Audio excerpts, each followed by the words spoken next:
मुझे महाराज जी राधे राधे। महाराज जी, ये कैसे पता चलेगा कि मुझे जो दुख मिल रहे हैं वो मेरे कर्मों का फल है या भगवान कृपा कर रहे हैं? देखो, है तो कर्मों का ही फल। कोई भी हो, अवश्य में भोक्तव्यम कृतम कर्म शुभाशुभम। समझना, जो हमारे शरीर की रचना हुई वो दो कर्म से हुई, पाप और पुण्य। इसकी रचना, मनुष्य देह की रचना पाप और पुण्य से होती है। देव देह की रचना केवल पुण्य से होती है। यातना देह की रचना जो नरक में होता है, शरीर मिलता है, वो केवल पाप से होती है। अब ये रचना पाप और पुण्य दोनों से हुई है, तो इसको सुख और दुख दोनों मिलेंगे। सुख कौन से? बनावटी माया के। क्या सुख? इतना रुपया, इतना पैसा, इतना पद, इतना भोग सामग्री, परिणामता हाथ में कुछ नहीं। कहां से चलोगे कि आपके पास? तो वर्तमान जीवन को भोगों में व्यर्थ नष्ट करवा देना इस सुख का फसाव है। वर्तमान भोगों को सत्य मानकर उसके प्रतिकूल अवस्था प्राप्त होना दुख। हम चाहते थे इतना लाभ मिले, इतना घाटा हो गया, दुख। हम चाहते थे जीत जाए, हार गए, तो दुख। तो जो दुख और सुख है वो यहाँ का मृत्यु लोक का माया रचित है, और वो पाप और पुण्य के प्रभाव से प्राप्त होता है, सत्य नहीं है। अब इनको भोगने के लिए ये रचना रची गई है। अब हम भजन शुरू किया, ये हमारी नई खेती है, पर पुराना जो हिसाब इसमें जमा हो चुका है अब भोगना पड़ेगा। 10 वर्ष में ये होगा, 18वें में ये होगा, 25वें में ये होगा, तो वो होगा। अब हम उसको कैसे सहन करें? तो उसको हम प्रसाद रूप में लाते हैं, भाव बदलते हैं कि अब हम तो भगवान की शरण में हैं।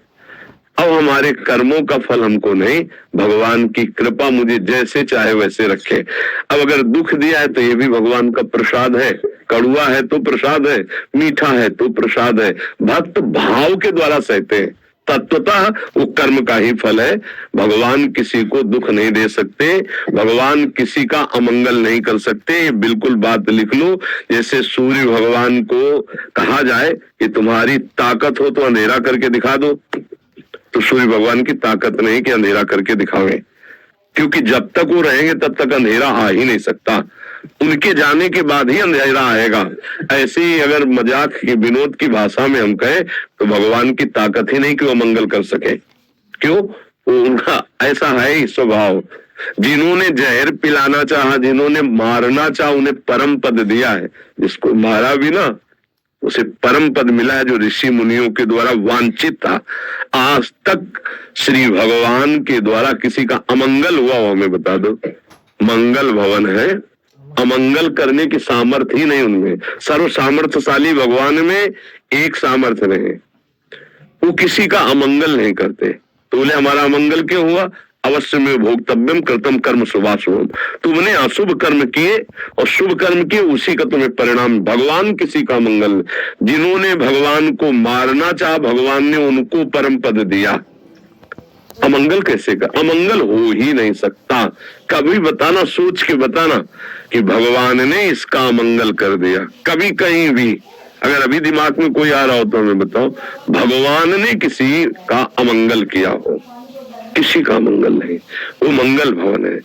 हमारा मंगल, हमारी प्रियता ही भगवान की तरफ से। सब मम प्रिय सब मम उपजाए। जो प्राणों का पोषण करने के लिए भगवान ने व्यवस्थाएं की, वो गाली देने वाले को भी हो रही। कितने कृपालु, वो किसी का मंगल करते हैं। जो भगवान को गिन गिन कर गालियां देता था शिशुपाल, वो परम पद में गया? नहीं गया। ये जितने भी दैत्य राक्षस सब परम पद में गए। जब राम भगवान अवतार लिए और जब राम रावण का युद्ध हुआ, पूरा युद्ध समाप्त हो गया, तब इंद्र ने अमृत वर्षा की भगवान की आज्ञा से। तो भालू कपि जो थे वो जीवित हो गए, एक भी निशाचर जीवित नहीं हुआ। तो पूछा कि प्रभु ये आश्चर्य, अमृत वृष्टि तो दोनों दल में हुई, लेकिन एक भी निशाचर नहीं जिया और भालू कपि सब जीवित हो गए, ऐसा क्या? तो बोले निशाचर सब जीवन मुक्त हो गए, क्योंकि सामने राम जी थे और भालू कपि के सामने राक्षस थे।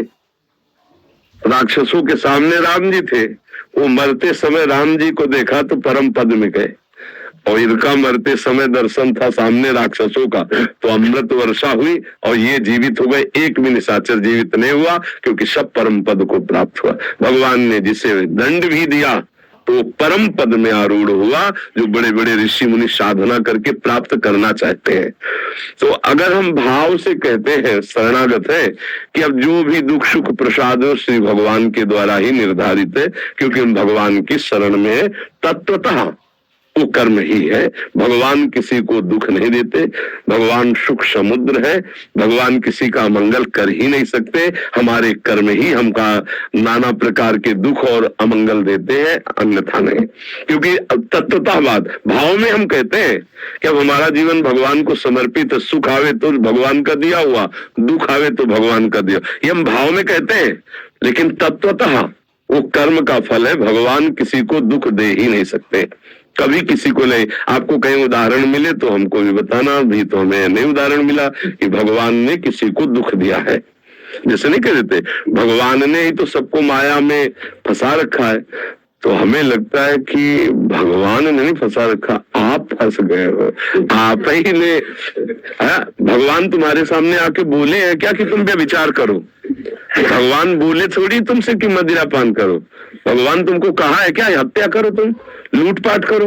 भगवान ने कहा है?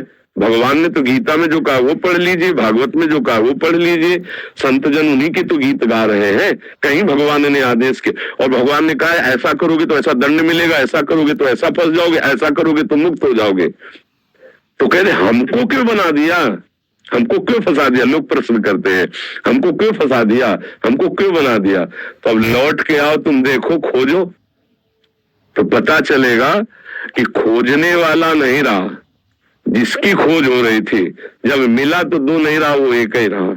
अर्थात आप वही हो, भगवत स्वरूप हो, अपने स्वरूप को भूलकर, अपने महिमा को भूलकर, इस देह भाव में फंसकर गलत आचरणों में चले गए तो आप बन गए।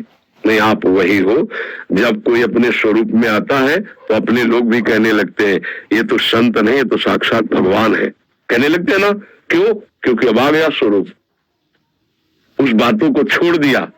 जब अपने स्वरूप में आए तो भगवान का अंश तो था ही, वो भगवत स्वरूप हो गया। तो बहुत सावधानी से, हमें भगवान कभी दुख या कभी अमंगल कभी नहीं दे सकते, उनका स्वभाव ऐसा नहीं।